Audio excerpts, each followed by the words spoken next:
Case basically, when the Great North Woods was part of the White Mountains region, when they originally were designated, the regions were designated in the 30s. The whole northern half of the state was designated as the White Mountains region.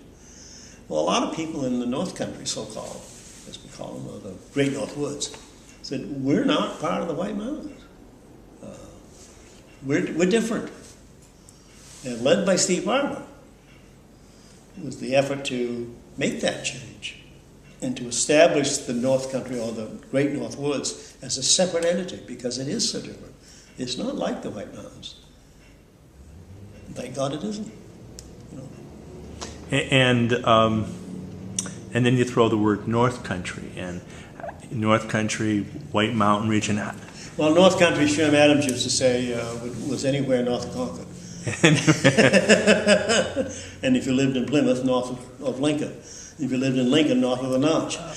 Okay, so it's a little more definition. Yeah. And certainly some of those areas of Plymouth South hardly feel like the North Country. Right. Laconia. But we did back in the 70s, late 70s, we did a tour for the legislature of the North Country and the White Mountains to show them what was up here. And we gathered the legislators. It cost them $100, which is their whole salary.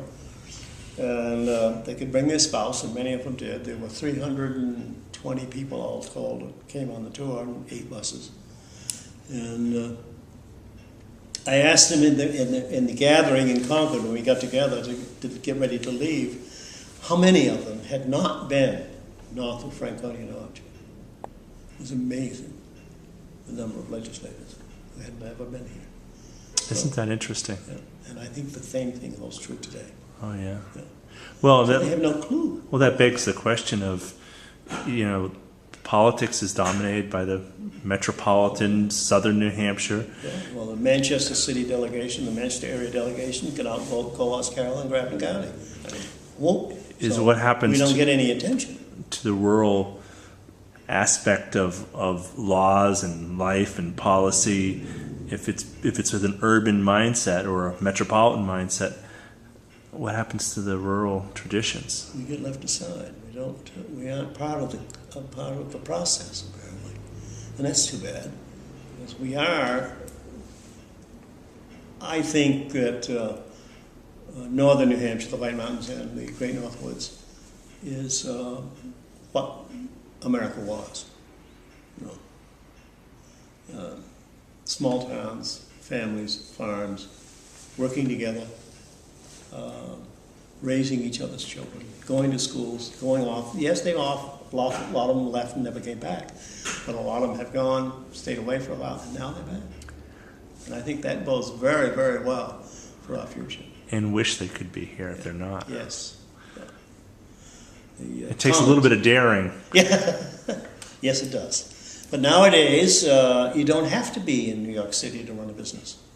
Or you don't have to be on Beacon Street in Boston. You can run it from your living room, in your computer, sitting at your desk. And that's what's beginning to happen. And, of course, a lot of people are beginning to retire here.